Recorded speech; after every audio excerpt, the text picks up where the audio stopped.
ภัยใจต่ำชั่วก็ตัวเขาทำใจเฮาฮือสูงไว้บ่หวั่นไหวเขาดินทาอิจฉาพ่องจั่งปะไลทำดีไปใจเฮาสุขเขาตุกเองขอกล่าวคำว่าธรรมะรับอรุณสวัสดีในวันรัฐธรรมนูญไทยประจำปี 2567 ซึ่งในเจ้าวันนี้ก็กับผมมัตตมภาพพระครูโสพลปริยัติก็ได้นำรายการธรรมะรับอรุณมาพบกับบรรดา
ทุกวันนี้มีความสุขหัวใจ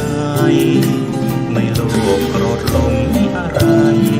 มีทำให้ใส่ใจเป็นสุขไม่โกรธไม่แค้นไม่เกลียดใครที่ใจเรา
อนอบน้อมต่อพระรัตนตรัย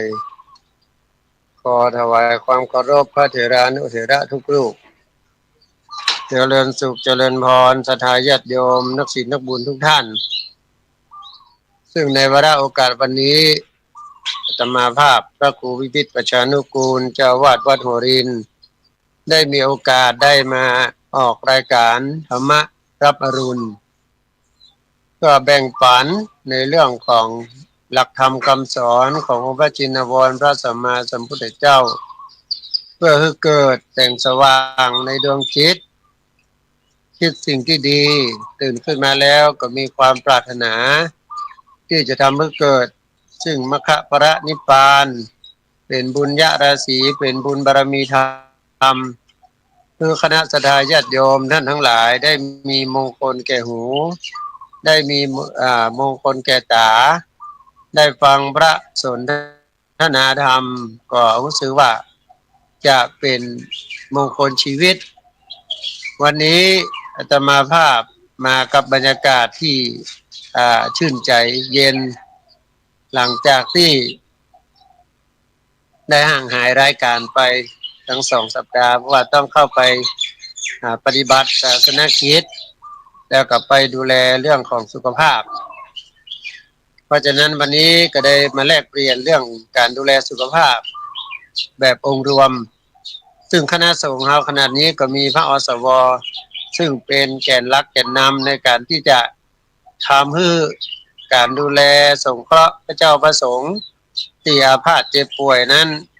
ได้อยู่อย่างปกติสุขก็มีการตรวจสุขภาพประจำปีหลังจากนั้นก็จะมีการเยี่ยมให้กำลังใจพระติดเตียงติดบัตรนอกจากนั้นก็จะเป็นกิจกรรมการเสริมสร้างสังคมชุมชนร่วมกับอสมร่วมกับพระอสวระดับตำบลอำเภอแล้วก็เจ้าหน้าที่รพสตในการเยี่ยมเยียนผู้ป่วยเพื่อไปดูในด้านจิตใจนอกจากนั้นก็จะเป็นการสร้างพลังขับเคลื่อนพุทธธรรมนำสุขสู่ประชาชนวันนี้ก็เป็นวันที่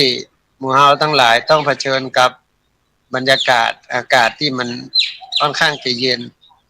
แต่เขาต้องดูแลสุขภาพในการทำให้ร่างกายเขาอบอุ่นตลอดเวลาเพราะว่ากินอิ่มนอนอุ่นเรื่องหุ่นนั้นต้องไปว่ากันเพราะฉะนั้นกินอิ่มนอนอุ่นมันก็จะทำให้อาหารทางกายเขาดีอาหารทางใจเขาดีแล้วก็ช่วงนี้พระเจ้าพระสงฆ์ก็ออกวัดปฏิบัติการเข้าปริวาสก็ดีการเข้ากรรมเป็นลูกขมูลก็ดีโสสากรรมก็ดีก็ได้ให้ธรรมะสาระเชิงรุกคือแก่ศรัทธาญาติโยมทุกท่านหลายที่หลายวัดก็จะมีที่ทางตำบลบกคุณหวานก็มีวัดต้องตุ่มที่ปันไดนิมนต์อาตมาภาพไปเข้ากรรมปฏิบัติธรรมนอกจากนั้นก็จะเป็นหลายที่ในตำบลในอำเภอสันปะตองนั้นได้เข้ากรรมหรือว่าเข้าทุกขมูลซึ่งเป็นหน่วยหนึ่งของหน่วยอบรมประชาชนประจำตำบลที่จะต้องสร้างสาธารณสงเคราะห์เพื่อแก่ประชาชนแล้วสร้างสามัคคีธรรมเพื่อแก่สังคมชุมชนคือได้มีความสามัคคีธรรมน้อมนำศรัทธาญาติโยมทุกท่านได้เข้าไปปฏิบัติฟังเทศน์ฟังธรรมแห่งประการหนึ่งคือมีความกตัญญูกตเวทิตาธรรมต่อพ่อแม่ผู้ร่วงรับดับขันเราก็มีการไปตามขันข้าวไปใส่บาตรหยาดน้ำแล้วก็ไปฟังเทศน์ฟังธรรมเป็นตามธรรมอุทิศให้ผู้ตายส่วนวัตถุประสงค์ของแต่ละที่นั้นก็บ่เหมือนกันบางที่ก็สร้างเมรุบางที่ก็สร้างศาลาบางที่ก็พัฒนาบริเวณบางที่ก็ต้องการที่จะปรับปรุงเปลี่ยนแปลงพัฒนาในเรื่องของสื่อสารตรงนั้นคือมันเป็นสัพยะเป็นที่อยู่ที่เหมาะหันแล้วบ่น่ากลัวเพราะฉะนั้นในจุดของพระนักเผยแผ่ก็ดีหรือว่าพระธรรมทูต ก็ได้ออกไปเผยแผ่และได้ออกไปคือธรรมะในช่วงของการเข้ากรรมนะเป็นประจำนอกจากนั้นก็จะเป็นกิจกรรมงานบุญซึ่งช่วงนี้ก็จะเริ่มมีละงานปล่อยหลวงนะวันที่3 4 5 6 7 83 4 5 6นี่กับวัดขุนคงอำเภอหางดงนะทีนี้หางดงมาโบยแล้วก็จะมีที่วัดอรัญญวาสบ้านปงเนี่ยก็จะทำบุญอย่างยิ่งใหญ่ในสถานที่บนดอยซึ่งเป็นโลหะปราสาทที่สร้างอย่างงดงามสร้างอย่างสวยงามซึ่งท่านพระครูท่านเจ้าอาวาสก็ได้เกริ่นนำมาในเรื่องของการจะสร้างบุญแล้วก็ตอนนี้กำลังมีการปลูกต้นไม้ถวายเป็นพระราชกุศลคือแก่สมเด็จพระเจ้าอยู่หัวรัชกาลที่9แล้วก็รัชกาลปัจจุบันเพราะฉะนั้นศรัทธาญาติโยมท่านใดมีจิตศรัทธาจะร่วมเป็นเจ้าภาพก็ได้ติดตามไปได้ที่วัดบ้านปง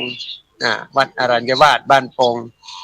เพราะท่านเจ้าอาวาสท่านกำลังประดับตกแต่งทำเป็นน้ำตกน้ำลงมาจากดอยงาม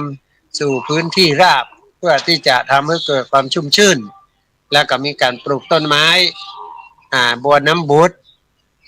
หอมหมื่นลี้เนี่ยแล้วก็ต้นไม้มงคลต่างๆหลายต้นห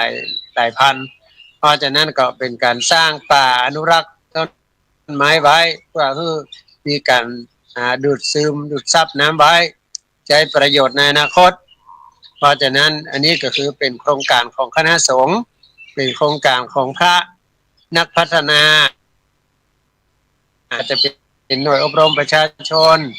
แล้วก็เป็นวัดประชารัฐสร้างสุขเพื่อที่จะทำให้เกิด5 สในชุมช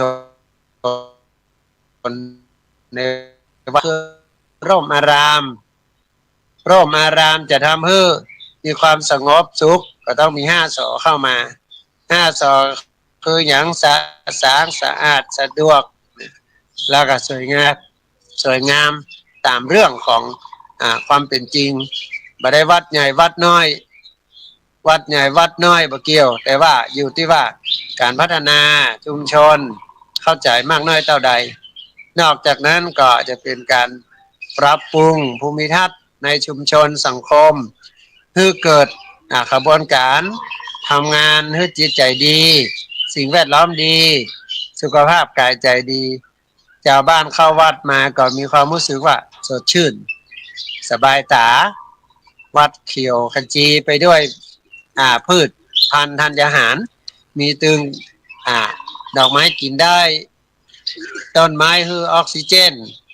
นอกจากนั้นก็จะเป็นเรื่องของการปรับปรุงภูมิทัศน์ที่ยังคงค้างในเรื่องของกวางแก้วอารามเนี่ยก็จะต้องมีดินหินทรายญาติโยมยังมีทรายมีอย่างบ่มีตัวนอนตัวอิฐนักลำไปแต่มีจุดของทรายเพราะว่ามีทรายมีอย่างเพื่อที่จะซับน้ำในวัดเพื่อลงสู่ดินว่าเอาดินมาถมเอาตัวนอนเข้ามาปูเวลาฝนตกมันก็ไปซับไปซึมมันก็จะอยู่ในวัดนอกนั้นก็จะท่วมไหลออกไปสู่ชุมชนก็จะเป็นปัญหาในอนาคตเพราะฉะนั้นก็มันมีหินดินทรายก็จะซับลงไปในดินในพื้นดินก็จะชุ่มฉ่ำไปด้วยน้ำฝนเพราะฉะนั้นนี่ฝากหลายๆที่โดยหลายๆวัดจะไปมองหาแค่ความงามของมันมีจุดที่จะมีหินดินทรายไว้โดยพ้องเพราะฉะนั้นอย่างวัดหัวลีเนี่ยก็จะมีข้างวิหารน้ำลงจากวิหารลงมาก็จะมีดินมีทรายมีหินซึมซับไว้แล้วก็จะได้ปลูกต้นไม้เป็นธัญพืชธัญญาหารสามารถเก็บกินได้เพราะว่าปลูกพืชผักสวนครัวไม่ต้องกลัวอดผักโดยเฉพาะช่วงนี้อย่างที่อาตมาเกริ่นนำไว้ในเรื่องสุขภาพของพระสงฆ์เนี่ยบางทีเราไปเน้นมันไปเน้นหวานน้ำไปมันก็จะกลายเป็นโรคเบาหวานโรคความดันโรคไขมันคอเลสเตอรอลสูงแต่ขณะเดียวกันเนี่ยศรัทธาชาวบ้านก็ปลูกผักปลูกไม้แต่ว่ามันเอียงไปด้วยสารเคมี เพราะว่ามันงามก่อนบ่ได้ใส่สารเคมีมันก็บ่สู้แมงสู้มดบ่ได้จะกลายเป็นการสิ้นเปลืองเรื่องยุคเรื่องยาเนาะเพราะฉะนั้นมันก็ต้องใช้เคมีใช้หยังเข้าไปก็เลยกลายเป็นว่าบ่ค่อยปลอดภัยเพราะฉะนั้นก่อนเฮาปลูกกินเองเฮาก็สามารถเลือกได้นะปลูกกินเองผักกัดผักเปิกกาหอมป้อมใบหอมก็ดีผักคะน้าปลูกไว้เป็นแปลงหมุนเวียนเปลี่ยนกันไปมันก็จะทำให้เราได้อาหารที่ปลอดภัยศรัทธาญาติโยมมาวัดก็สามารถเก็บไปกินได้เก็บไปใช้ได้อันนี้ก็ถือว่ามันมีประโยชน์สำหรับตัวเราโดยและสามารถบอกให้ญาติโยมได้ตัวว่าต้องทำอย่างนี้หาว่าบ่มีจริงๆพื้นที่ท่านก็ใช้วัสดุที่เหลือใช้เช่นยางรถยนต์ก็ดีเอาก็เอามา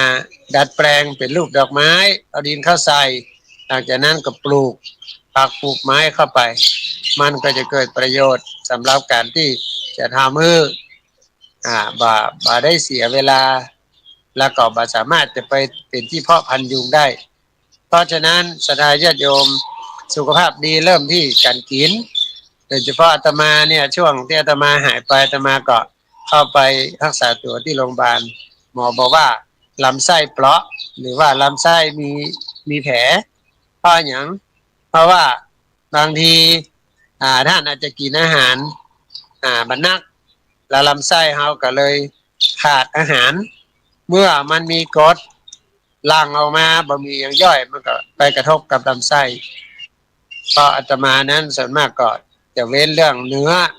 เว้นเรื่องกินอย่างต่างๆส่วนมากก็จะกินมังสวิรัติมีปลาพ้องเป็นบางครั้งนอกนั้นก็จะเป็นอาหารมังสวิรัติไปนักๆเพราะฉะนั้นก็เลยทำให้ภูมิต้านทานในเรื่องของลำไส้กระเพาะอาจจะบ่ค่อยแข็งแรงเมื่อมันบ่มีอย่างจะย่อยมันก็ทำให้เกิดผลระคายเคืองต่อลำไส้เฮาเพราะฉะนั้นเนี่ยหมอก็แนะนำให้เฮาได้พัฒนาในเรื่องการกินขึ้นมาเห็นระดับหนึ่งคือเว้นไว้เป็นช่วงๆเฮากินปลาพ้องกินของที่มันนุ่มๆอย่างไม่เฮาบ่กินเนื้อสัตว์เฮาก็กินเนื้อปลาเป็นสัตว์น้ำมันก็คือเป็นไข่เป็นอย่างไปเพราะฉะนั้นกำลังอยู่ในการปรับเปลี่ยนพฤติกรรมการฉันเพราะมันจะทำให้ความเคยชินก็จะทำให้มันเกิดปัญหาเหมือนกันเพราะฉะนั้นก็พยายามจะปรับการกินให้มันอยู่ในระดับกลางๆที่มันบะแข็งที่มันแบบมันเหนียวที่มันย่อยง่ายนอกนั้นก็เป็นการลวกผักทำให้มันมีอากาศลวกผักกินไปตามกำลังที่มันมีจะเป็นผักคะน้าพ่องผักชายาพ่องผักอันใดที่มันมีกากนักๆเนี่ยเอากันลวกมาจิ้มน้ำซอสซีอิ๊วพ่องหรือว่ากินกับน้ำพริกที่มันบ่ค่อยเผ็ดมันก็เป็นการสร้างในเรื่องของสุขภาพภายในตัวของเราตัวเองเพราะฉะนั้นศรัทธาญาติโยมท่านทั้งหลายเนี่ยการกินการอยู่ของศรัทธาญาติโยมนี่ปัจจุบันหากว่าเราอยู่ตามธรรมชาติมันก็จะทำให้เรามีความสุขตามอัตภาพหากว่าเราวิ่งตามกระแสมันก็จะทำให้เราสิ้นเปลืองประเดี๋ยวนี้ก๋วยเตี๋ยว50 บาท60 บาท70 80 90 100มีจาน100 บาทแต่ว่าขณะนี้อาตมาได้เปิด ร้านก๋วยเตี๋ยวเพื่อที่จะทำให้ประโยชน์ประหยัดขึ้นที่บ้านสนุกซึ่งเป็นหมู่บ้านต้นแบบในเรื่องของพระวัดส่งเสริมสุขภาพบ้านปวงสนุกตำบลสันกลางตำบลบ้านกลางอำเภอสันปะตองจังหวัดเชียงใหม่ก็ได้เปิดร้านก๋วยเตี๋ยว20 บาทขึ้นที่ในชุมชนว่าศรัทธาท่านใดผ่านไปผ่านมาสนใจที่จะรับบริการอิ่มเต็มที่เพราะไม่ได้มุ่งเน้นในเรื่องกำไรแต่ว่ามีความจริงใจในการที่จะบริการพี่น้องศรัทธาในโครงการวัดส่งเสริมสุขภาพบ้านปวงสนุกส่วนวัดหัวรีนั้นก็จะเป็นวัดส่งเสริมสุขภาพในด้านพระอสวดีเด่นส่วนบ้านท่าเรือนั้นก็คือจะเป็น อ่าวัดส่งเสริมสุขภาพด้านเจ้าอาวาสดีเด่นที่ได้พัฒนาและกับปรับปรุงเปลี่ยนแปลงในเรื่องการดำรงชีวิตของประชาชนเพราะฉะนั้นขณะนี้พระสงฆ์กำลังเดินบาตรบิณฑบาตอยู่ในช่วงนี้ก็ศรัทธาญาติโยมก็ได้ทำบุญตักบาตรเป็นทานได้กำลังใจได้กำลังศรัทธาและก็มีความรู้สึกว่าหลักธรรมน้อมนำเอาคำสอนขององค์พระชินวรพระสัมมาสัมพุทธเจ้ามาใช้ให้เกิดประโยชน์ในชีวิตประจำวันได้ซึ่งอาตมาภาพเองในช่วงที่อาตมาภาพได้มีโอกาสสนับสนุนโครงการของวัดประชาราษฎร์สร้างสุขเนี่ยก็ได้ไปตรวจเป็นคณะกรรมการตรวจปีนี้อำเภอสันปะตองมีจุดลงตรวจ20วัดก็เรียบร้อยไปแล้วและจะมีการประเมินในวันที่12ที่วัดแม่คองตำบลแม่กาอำเภอสันปะตองจังหวัดเชียงใหม่เฮาที่จะประเมินในเรื่องของวัดประชารัฐสร้างสุขดีเด่นดีเยี่ยมแล้วก็อยู่ในเกณฑ์มาตรฐานเพราะปีนี้วัดในอำเภอสันปะตองรู้สึกว่าจะมีการพัฒนาปรับปรุงหลังจากปีแรกนั้นเราพัฒนาจากวัดของเจ้าคณะตำบลปีที่2เราพัฒนาจากวัดหน่วยอบรมประชาชนประจำตำบลปีที่3ก็เลยกระจายลงไปเป็นวัดต่อจากหน่วยอบรมประชาชนแล้วก็ขยับไปเรื่อยๆว่าแต่ละตำบลนั้นจะส่งกี่วัดจะเสนอมากี่วัดคณะกรรมการเขาก็จะประชุมแล้วก็ออกกำหนดการไปเยี่ยมแล้วก็ไปพี่น้องว่าไปประเมินในเรื่องของความพร้อมไปประเมินในเรื่องของความเรียบร้อยพอเหมาะพอดีกันอนุรักษ์รักษามรดกล้านนาก็ดีหรือว่าการที่ทำให้ชุมชนประชาชนเข้ามาสู่วัดสู่วาเพื่อให้เกิดในเรื่องของร่มอารามเพราะฉะนั้นศรัทธาญาติโยมที่อยู่ใกล้วัดก็ดีท่านก็พยายามเข้าวัดมีอย่างก็เอาไปฝากที่เจ้าไว้ปลูกไว้ฝังไว้จะเป็นต้นไม้ก็ดีจะเป็นของที่มันหาได้ยากในปัจจุบันเช่นสมุนไพรหายากดอกไม้กินได้เช่นว่าดอกอย่างพ่องที่เขากินได้ดอกที่เขามาทำอาหารได้เอามาทำสีธรรมชาติทำเป็นอาหารของหวานได้เพราะฉะนั้นก็ศรัทธาญาติโยมก็พิจารณาเอาว่าอันใดมันมีเยอะมีประโยชน์อันใดบ่มีประโยชน์อันใดมันเป็นโทษอันใดมันบ่เป็นโทษอันใดเป็นคุณอันใดเป็นบ่เป็นคุณสำหรับชีวิตของเราก็พยายามที่จะพัฒนาในองค์ความคิดโดยเฉพาะเราไปโรงพยาบาลเนี่ยเราก็ได้หันหลายสิ่งหลายอย่างซึ่งมันเป็นบทเรียนและก็เป็นประสบการณ์ชีวิตของหมู่เราว่าเราไปหันคนไข้แต่ละอย่างเนี่ยเราจะเอามาปรับใช้กับชีวิตจะได้พ้องเอาไปดูห้องฟอกไตเราก็หันคนไข้ไปฟอกไตวันละ2 ชั่วโมงอาทิตย์ละ2 ครั้ง3 ครั้งจะซื้อแสนที่จะทรมานเวลานาทีผ่านไปเนี่ยเราต้องไปนอนรอในการที่จะเอาเลือดเขาออกมาฟอกแล้วก็เข้าสู่ที่เดิมเนี่ยหันแล้วมันรู้สึกว่าบ่ค่อยสบายใจเท่าใดเพราะฉะนั้นก็ขอฝากศรัทธาญาติโยมไปพิจารณาซึ่งขณะนี้ตั้งโครงการของโรงพยาบาลสันปะตองเนี่ยก็มีการทำบุญตักบาตรไปส่วนมากก็วัดหัวลีนก็ได้ไปเป็นบางช่วงแล้วก็ได้ไปปรับปรุงกุฏิหลวงปู่ซึ่งหลวงปู่ได้ใช้กุฏิหลวงปู่นั้นเป็นนั่งนักก่อนเพิ่นสร้างโรงพยาบาลหรือว่าตึกสุภัทโทซึ่งขณะนี้ก็ได้ไปปรับปรุงเปลี่ยนแปลงบางสิ่งบางอย่างที่มันชำรุดทรุดโทรมเพราะวันใช้เวลามาหลายปีได้เปลี่ยนเทิงได้เปลี่ยนพรมแล้วก็ได้จัดเก้าอี้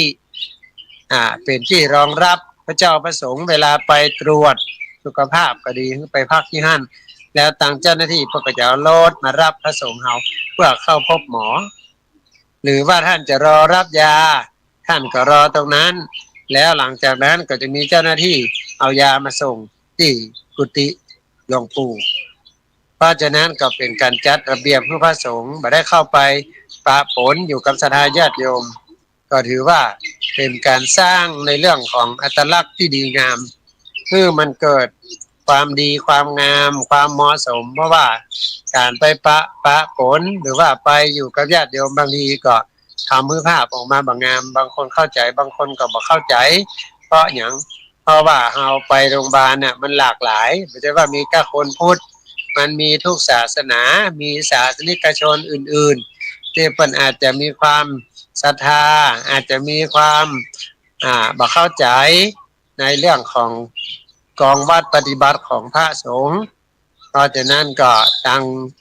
โรงพยาบาลสันปะตองโดยท่านผอ.สุวิทย์ท่านก็ได้ฮือโรงพยาบาลสันปะตองเป็นโรงพยาบาลต้นแบบต้นพิมพ์ในเรื่องของการสร้างเอกภาพส่งเสริมในเรื่องของคุณธรรมจริยธรรมทุกวันศุกร์แล้วก็มีการฮือธรรมะยาใจที่จุดประชาสัมพันธ์คือศรัทธาญาติโยมได้ฟังธรรมะหลังจากที่จะไปรอการตรวจคือเจ้าหน้าที่ได้มีความพร้อมในเรื่องของการเตรียมพร้อมยอมรับในคนไข้ที่จะมาวันหนึ่ง300 500ก็ดีเพราะฉะนั้นหมอต้องเข้มแข็งหมอต้องเข้มแข็งโรงพยาบาลก็ต้องแข็งแรงแล้วก็คนไข้ก็จะต้องชื่นชมชื่นใจสุขใจเพราะฉะนั้นวัดก็เหมือนกันน่ะเจ้าวาดแข็งแรงวัดเข้มแข็งหรือว่าวัดเจ้าวาดเข้มแข็งวัดแข็งแรงประชาชนสุขใจมันก็ทำให้ไปกันได้แต่ว่าทุกเจ้าก็เป็นอลอป้อแป้เนี่ยหยังก็ไม่ได้มาพอวัดก็โอ้พอตรงใดก็รู้ก็แล้วหมดเข้าวัดไปหมองศรัทธาเข้าไปแล้วจิตใจก็บ่ม่วนบ่งานละบ่ชื่นใจละเพราะฉะนั้นวัดจะต้องเป็นรมณียสถานอันที่เข้ามาแล้วชื่นใจผู้คนใดได้มาเห็นแล้วมีความสุขแล้วปรารถนาจะพลิกย้อนพลิกมาแหมปลาหมู่ปลาจุมมาแล้วก็จะได้มาสร้างบุญสร้างทานร่วมกัน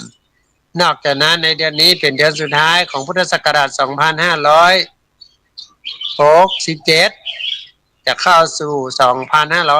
2568อีกบักกี่วันแล้วเพราะฉะนั้นหลายวัดก็จะมีโครงการสวดมนต์ข้ามปีสร้างบารมีข้ามชาติแล้วมีการทำบุญตักบาตรต้อนรับพุทธศักราชใหม่ก็ขอเจริญพรศรัทธาญาติโยมใกล้บ้านไหนท่านก็ไปทำพิธีบ้านนั้นวัดใดก็คือวัดของฉันนะคิดไปอย่างนี้จะสร้างบุญสร้างบารมีสร้างได้กุฏิวันนี้อาตมาภาพเข้ากับผมพระครูประชานุกูลเจ้าวาดวัดหัวดินประธานหน่วยอบรมประชาชนประจำตำบลทุ่งสะโตกประธานโครงการหมู่บ้านรักษาศีล5และประธานพระอสวรุ่นที่2อำเภอสันปะตองเจ้าสำนักปฏิบัติธรรมใจมงคลประชานุกูลศูนย์ฟื้นฟูผู้ป่วยเชิงพุทธขออนุโมทนาบุญขอบคุณทางเจ้าของรายการที่ให้โอกาสเข้ากับผมธรรมภาพได้มาออกรายการธรรมะรับอรุณวันนี้ขอได้เป็นบุญเป็นกุศลและขออ้างเอาคุณพระศรีรัตนตรัยคุ้มครองปกป้องศรัทธาสาธุชนท่านทั้งหลายให้มีความสุขมีความเจริญรุ่งเรืองพุทธคุณนังธรรมคุณนังสังฆคุณนังปิตาคุณนังมรรดาคุณนังอาจารยคุณนังสัพพะปะปังวินาศสันติขอบุญบารมีคุ้มครองปกป้องศรัทธาสาธุชนท่านทั้งหลายที่ได้รับฟัง รายการนี้เพื่อมีความสุขความเจริญตลอดกาลนานทุกท่านทุกคนจุ